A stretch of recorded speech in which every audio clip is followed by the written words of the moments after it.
It's more hard-fought game, entertaining game. Oklahoma City, though, comes out on top as they get the win over the Celtics, 104-102, your final score.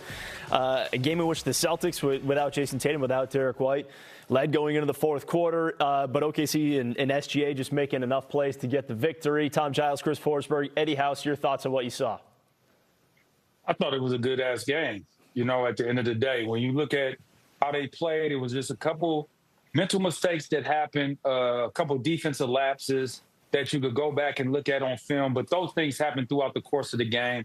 Some execution, but both teams are damn good, okay? Let's just put that out there. We already know what OKC is, defending champions. We were the champions the year before. But they went out there and they laid it all out. We didn't have Jason Tatum, and it still wasn't any excuse. We still had an opportunity to win at the end.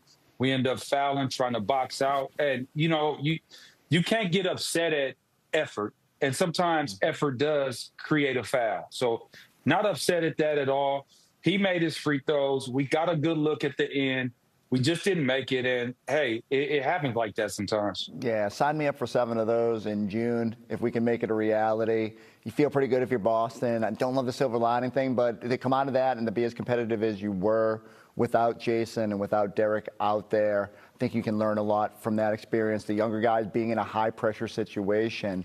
And as Eddie said, it comes down to kind of like a fluky offensive rebound where Ron Harper Jr. blitzes up top to show another body, gets the ball out of SGA's hand, but now you're scrambling a little bit, and Sam is just kind of bumps into Holmgren there. You know, still get about as good of a look as you possibly could have with Peyton at the buzzer. Probably no one you'd rather have in that situation based on what he's done. And yet, you know, you look back and kick yourself about the 15 to 20 possessions that Joe always talks about. So that was really fun, though. You're left yearning for just a little bit more. Yeah, we were very close to having just a little bit more as in overtime in this game. One of the rare times I wouldn't have complained about overtime. Yeah. Let's go through how this game played out.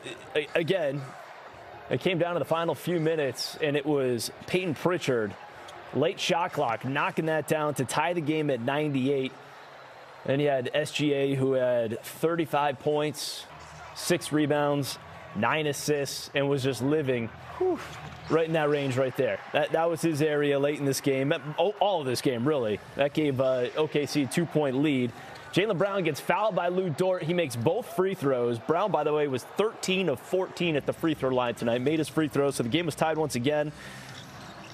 And you got SGA. That's why he's MVP, man. Yeah, 102-100, OKC in front.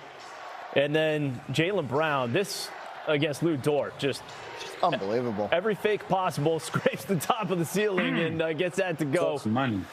Tied the game at 102. OKC holding for the final shot. It was Alex Caruso from the corner. Goes long. Chet Holmgren, the offensive rebound, and Sam Hauser and Ron Harper Jr. both there trying to work the big man for the rebound, but Holmgren gets that. He knocks down both free throws with 0.8 of a second to go. So the Celtics call timeout, advance the ball. Jaylen Brown runs the cut, which opens it up for Peyton Pritchard. And he comes up just short, and that's how this game ends. 104-102, OKC. Another look there, Peyton Pritchard, 33 feet from the hoop, and just short. Okay, so the Celtics go 1-2 on the road trip. Got the win over Cleveland. They fall in back-to-back games, though, in San Antonio and OKC. 22-13 now on the road this season. 20 games still above 500. Let's get to Drew and Scow, who called the game. Had a moment here to take it all in afterwards. Your thoughts on what we just saw over those 48 minutes? Well, Giles, it was exactly what you sign up for, you know, when you come to Oklahoma City. That is a really difficult team to beat. We thought we might be in store for an intense game that comes right down to the wire, and that is what we got.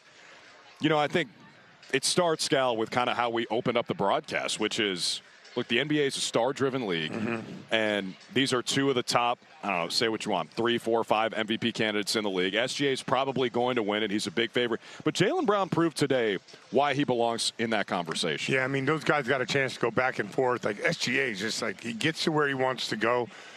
I don't know. Do you think he lost trust in his teammates? He kept feeding those guys the ball. I think Dagnall made a few adjustments by putting guys in the corner, which is a little bit different than keeping them at the wing.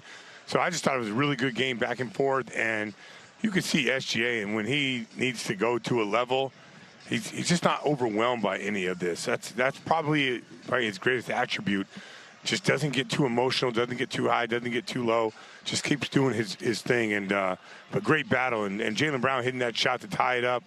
Would have been interesting to see Brown at the end of the game with the ball, but you know, we signed up for this. This was a good game.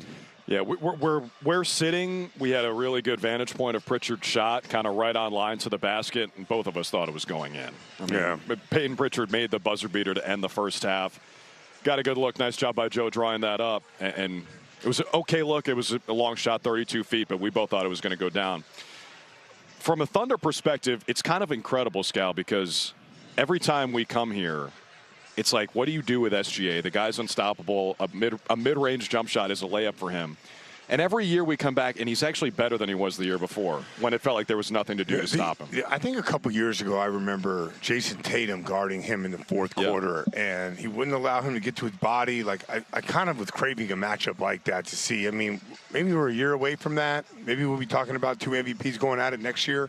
Yeah. Or maybe we'll talk about that in the finals, or maybe we'll talk about that in a couple days, right? March 25th. So we have that coming up. So it is a big question. It's a question around the entire NBA. What do you do to stop the guy? And just on the way out here, we just saw San Antonio. The Spurs lost to the Nuggets tonight. Denver outscored them in the fourth quarter. And now we've just seen the Thunder. Who's the team to beat in the West in your eyes? If they have Isaiah Hartenstein, they have Chet Holmgren, they have SGA, I don't think anybody's beaten that team 4 times. But if one of those guys is out and they've been missing time, they're definitely beatable because you can pound them on the glass. You know, they're a good defensive team. They become a great defensive team when both those guys are out there. Yeah, they're loaded, Giles. Of course, they were missing some guys. No Jalen Williams, Santa Clara, Jalen Williams, no Hartenstein. But for the Celtics, no Tatum, no White. Still had a really good chance to win this game. That was highly entertaining. It was indeed. It was indeed. And we'll talk more about SGA and go through some of his numbers and also the history that he made tonight. As again, OKC wins it 104-102. We're also going to hear from Joe Mazzulla coming up next here on Celtic Postgame. Celtics the lead early in the fourth quarter. We saw 19 lead changes, 14 ties in this game, but Oklahoma City gets the win 104-102. Time now to hear from head coach Joe Mazzulla. The coach's press conference presented by Amica Insurance, the exclusive auto, home, and life insurance partner of the Boston Celtics. Here's Joe back in OKC.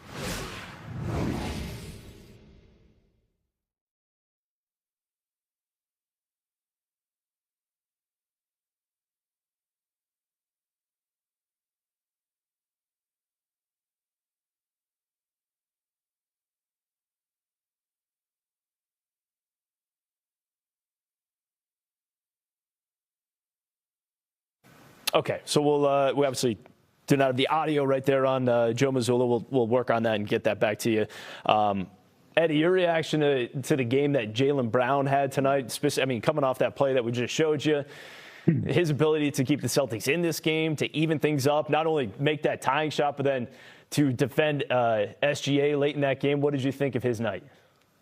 I mean, I expected him to come out and play like this. We talked about this in pregame, and we were talking about, like, how is he going to play? Is he going to come out and play well and things like that? I expect Jaylen Brown to come out and play knowing what's at stake. It's SGA over on that side. It's him on this side.